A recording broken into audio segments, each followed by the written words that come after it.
All right, what's up, everybody? Welcome back to another episode of Newt News. Today, we're going to be recapping the recent series against the Braves, which, as most of you guys know, was a tough one. But then we're also going to be previewing a very exciting series against the Brewers, our in-division rivals, who we're currently 3 games behind. So this is a big series.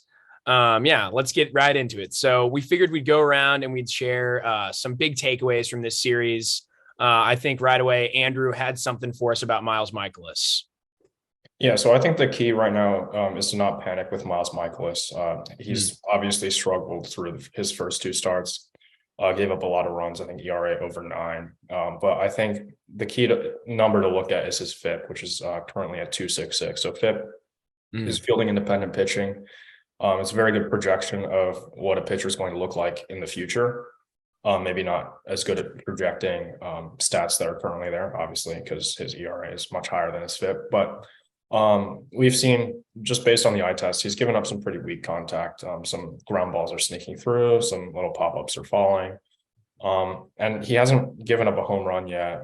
It doesn't walk a lot of batters. So I think overall, Cardinal fans just need to chill out a little bit with Miles Mikolas. Let it play out. He said it himself, I think in a post-game interview. He's just going to trust the process and let it keep going. And I think we should all believe that he'll figure it out and fix it. Hopefully in his next start, which is against Colorado. So maybe not, but we'll see.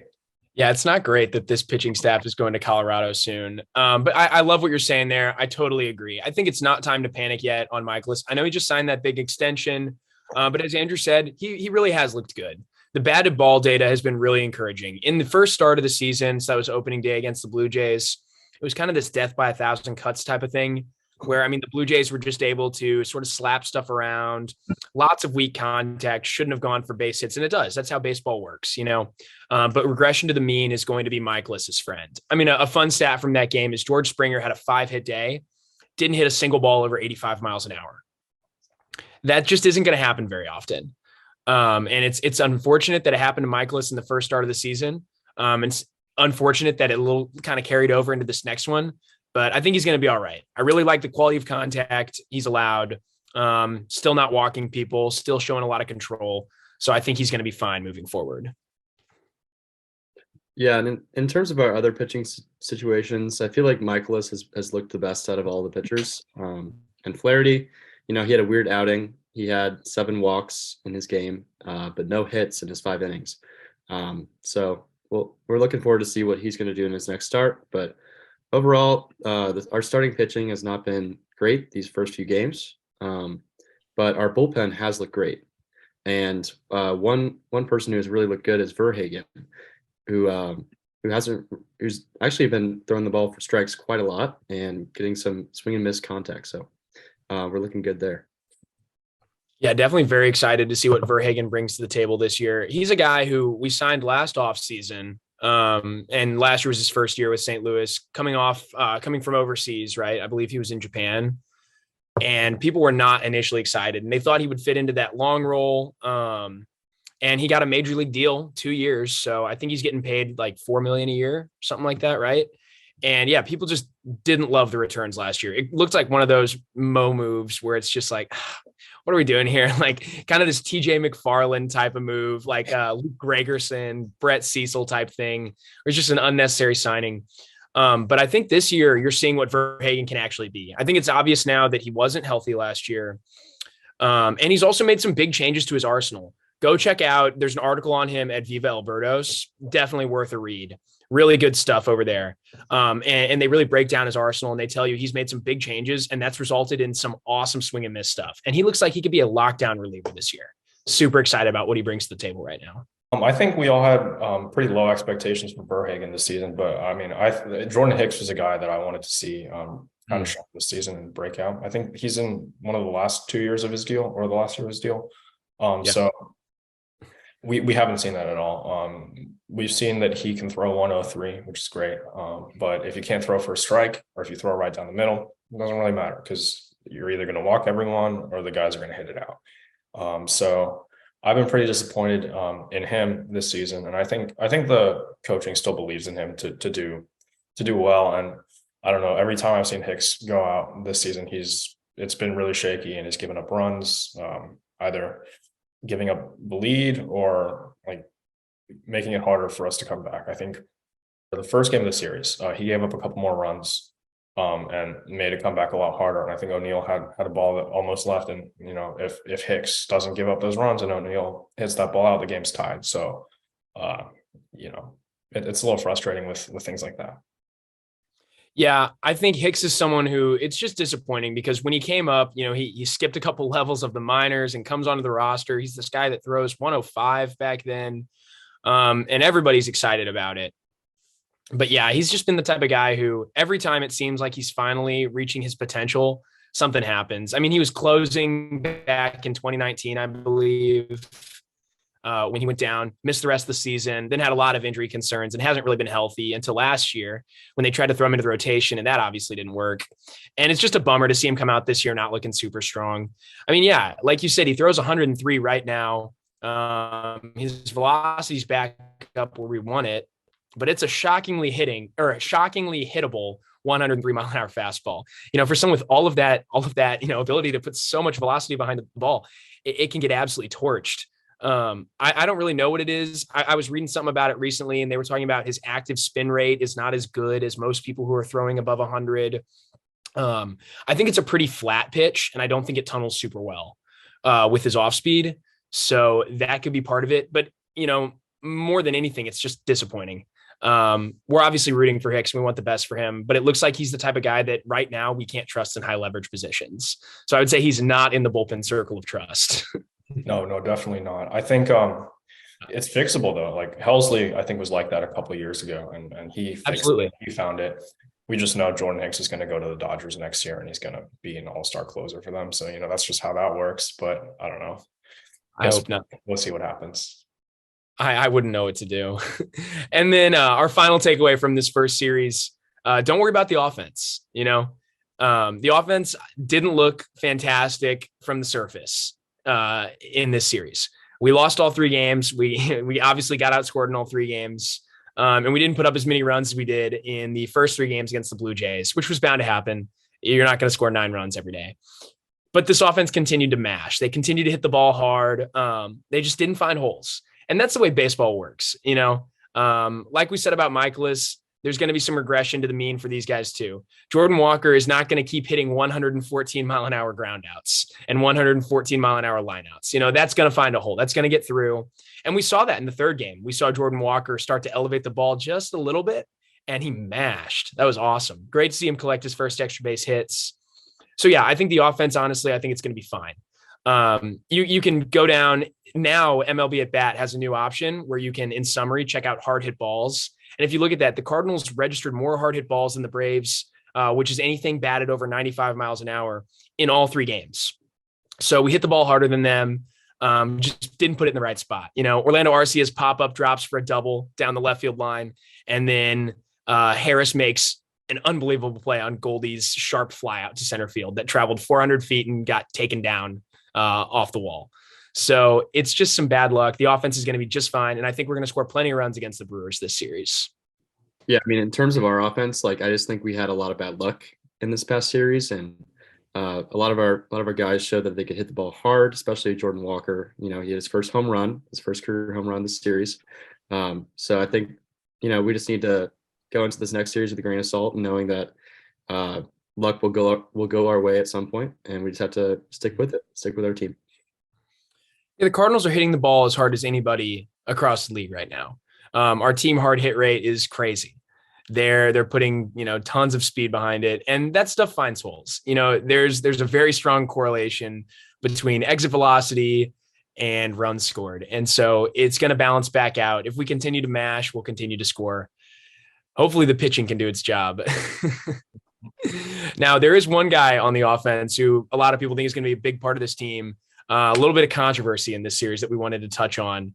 So the play in question, Tyler O'Neill's on second base, and a ball gets hit the other way. And it's hit pretty hard directly at Acuna. Pop Warner waves O'Neill home. For those of you who haven't seen the play, go look at it on Twitter. There's plenty of above field angles, on field angles. But Acuna throws at 93 miles an hour from right field, throws an absolute pellet to the plate, and O'Neill's tagged out without a play. Now, a lot of people instantly go back and look at the video and say, O'Neill's loafing, he's jogging. I don't know. He still registered a pretty fast sprint speed, which is pretty elite. But Andrew, you take me through this and tell me what you think. Yeah, there's been speculation that O'Neal was not running as hard because he is trying to avoid injury, which is understandable. He's been injury plagued last season. Definitely was disappointing to see him get not play a full season last year, and we want to see him play a full season this year. Yeah. But I think on a scoring play like that, you got to run hard. You're being waved home by the third base coach, and there's no real excuse behind it. Do I think Ollie should have called him out in front of the entire media and made it a lot bigger than it probably should have been? Not really, but he's trying to establish a precedent that we hustle in this clubhouse, and we've lost a couple of leaders recently who have just retired, and we kind of want to establish that precedent again in the clubhouse. And we also have a lot of outfielders vying for starting jobs. So I don't know. It makes sense to maybe sit O'Neal for a game or two just to let him know that we expect that kind of hustle. But I don't think he should have necessarily called him out towards the media like that. Wasn't the most it's probably not the best for clubhouse culture, probably not the best just in general. Yeah, I mean, I agree. I think Ollie mishandled that situation. I think that conversation should have taken place behind closed doors and not in front of the media. I mean, he kind of made O'Neal look bad in front of the entire media. So I don't think that, I think he mishandled that, and he should have reconsidered how he should have gone about it. Yeah, I mean, basically the comments that Ollie made where he immediately addressed it, for those of you who don't know the context, and he had some pretty harsh words, which prompted a response from O'Neal. And we had O'Neal saying, I'm out here, grinding my ass off, doing everything I can to stay healthy.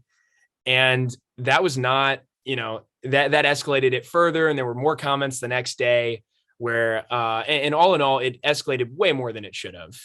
And so I think we need to understand this is blown out of proportion. And I understand where O'Neal's coming from too. As Andrew said, he's had some injury problems the last few years, and all we want is to see O'Neal healthy.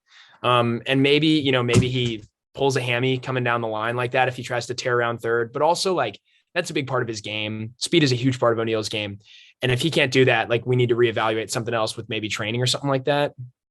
And so I understand where both sides are coming from. But yeah, I love what Gravy said there about just don't make guys look bad in front of the media, and then don't fire back. Have these conversations behind closed doors, handle this professionally. That's been the Cardinal way forever. I don't want us to depart from that now. There have also been some trade rumors surrounding O'Neal that's recently surfaced that said this offseason, the Marlins and Cardinals had talks regarding O'Neal.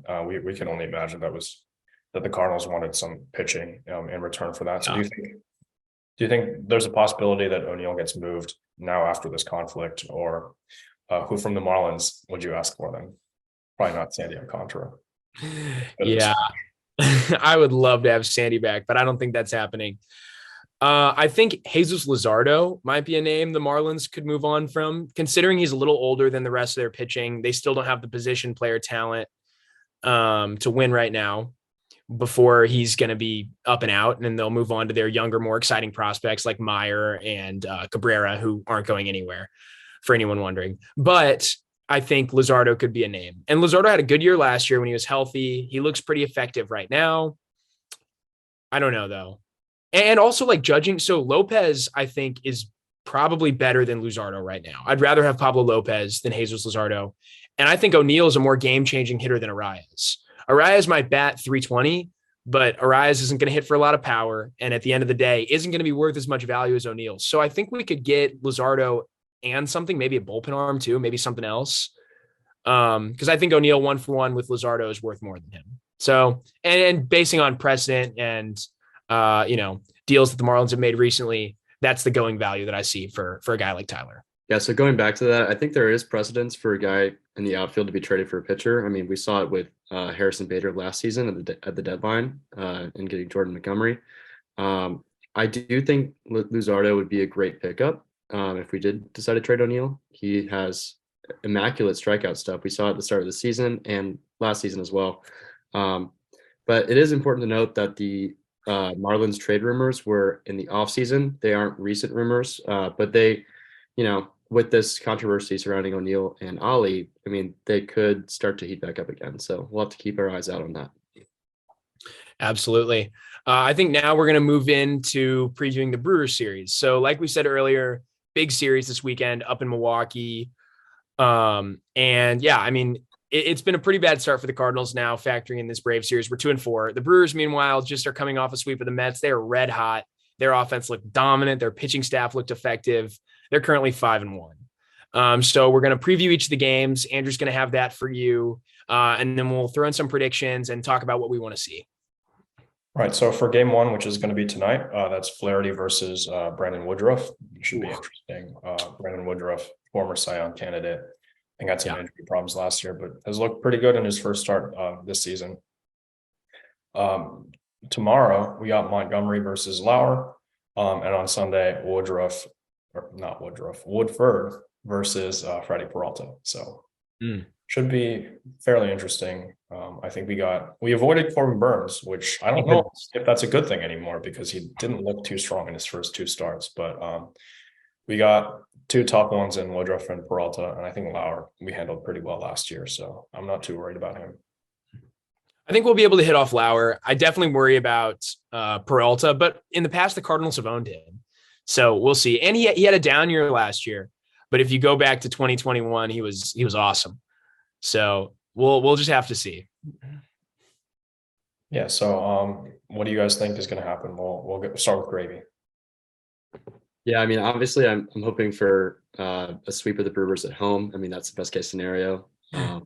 But I think it'll be a close matchup. The Brewers' offense has looked incredible, especially with their rookies like Garrett Mitchell and Joey Weimer. Yeah, Joey. Yeah, they both have looked great. So we'll have to keep an eye on them. And obviously, I think the name of the game is us watching our pitching. I think we have to. Hopefully our pitching will perform better than it did last series. So we'll have to keep our eyes out on that. Yeah, I agree. I think the biggest key to this series is getting a couple clean innings from your starters, right? So the starters, I believe, last I saw, they've pitched a combined 29 innings now, which in 6 games is less than 5 innings game. So that's not great. But of those 29 innings, only 4 have been, clean 1, 2, 3 innings. You'd love to see a couple of those, especially to start off. You'd love to see Flaherty just go out there, get a clean first inning. And also in the first 2 innings, Cardinal starters ERA is over 10 right now, which that's really bad. And there's not a really positive way to frame that.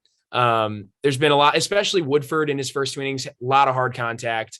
Even in Flaherty's first 2 innings where he didn't allow runs, lots of walks. So tonight, especially with Jack, it's going to be about control. You don't want to see him walk the farm. I don't know. I will be honest. I'm pretty nervous about this series. I've got the Cardinals only taking home 1 of the 3 games, and I'm normally a pretty positive homer type guy. But the Brewers offense seems locked in. They're not getting the top of our rotation. We're still having to face Woodruff and Peralta. Their rookies look good. Jesse Winker is back in the Central and feels at home. I'm a little worried. I've got 1 and 2. What do you guys have? I think we could take the series. I think today is a critical game for the Cardinals. I think they pretty much have to win, or else the fans are just going to start panicking like there's no tomorrow. Yeah. Fair, but also we're 6 games in. It should be okay. Cardinals usually do play their best baseball in the second half anyway. So I'm hoping Flaherty just limits the walks, because other than that, he looked pretty okay. He can't get away with walking 7 guys again and giving up no runs. It's just not going to happen. But I don't know. I think a sweep is pretty much off the table.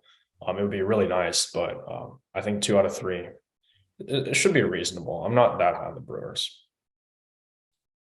Yeah, I have to agree with Andrew. I'm hoping for the series win, obviously, but we'll have to see what happens this weekend. Yeah, I like what Andrew said. Tonight truly is the pivotal game. The Cards just have to get it done tonight. That's all there is to it. You need Flaherty to go 5 or 6 strong, get it to the bullpen. And we've seen the bullpen locked down, so it can be okay. We can get it done. I'd love to see Helsley pick up a save tonight. A little bit of a rocky start to the season for him, especially after a tough ending against Philadelphia, which we'll all remember. So I would love to see him get a save. And then obviously we're going to have our hit streak picks for this series up on our social media. So please follow those. I believe Andrew lost his the other day, so he's back at 0. I think you should have lost yours too. Your pick was Nolan Gorman, and his only hit was his little blue double pop up. Like that hardly counts, man. It was Brendan scored Donovan as had a 2 hit. walks, so like It was scored as a hit. It counts. I think it should have been an error, but I mean, I have Nolan Gorman in fantasy. Sorry, I can't hear you from 0. Yeah, I don't know. We'll see what happens. All right. Yeah, we'll have that for you guys tonight, though. And then also, we're just going to do one thing real quick. We're going to look at who we think are going to be the top performers from this series or who's going to be critical moving forward. For me, I alluded to it earlier. I think it's going to be I think it's going to be Helsley. You know, he is absolutely critical to success in this series. If he picks up his first save, that means the Cardinals got to win at least. I'd love to see him pitch 2 or 3 nights. I'd love to see him get a couple chances because that means we've got leads late in games and we're bringing in the big guns to protect it. I think he's going to look great. I think he's going to be dominant, and I think he picks up his first save of the series. I think Helsley had a save in the Blue Jays series actually, but did he actually? Yeah, I think he did. What? In the second game? You might be right. Yeah, it was the first game that he blew. You might be right. I'll have to check that out. But yeah, definitely want to see more of Helsley. We haven't seen him in a hot second. I think Jordan Walker still needs to stay hot. We've seen him hit the ball really hard. I think OPS in the 900s. If he can get it going and maybe move up a couple of spots in the lineup, I don't really want to see him batting 7th or 8th anymore. I think he could very easily bat second with his speed and his hard contact setting the table for Goldie and Arenado. I still want to see what he can do because we've had a small sample size and we're all getting really excited, but I want to see more. Yeah, and for me, I'm actually very excited to see the Contreras versus Contreras matchup versus William, and I think Wilson's going to hit his first home run as a Cardinal in this series at AmFam Field. So that's what I'm looking forward to. That would be look back at William behind the dish and be like, look at that. Still better. That'd be awesome. We would love to see that. And you are right. Helsley did register his first save of the season in game 2, but that was so long ago after that awful Braves series. It certainly feels like it was last year. So I think he'll pick up a save anyway. I think he'll get 2 saves if we get 2 wins. So I would love to see that happen. But yeah, as we said earlier, we'll have our hit streak picks ready for you, and we'll be back next week, same time, to give you another preview.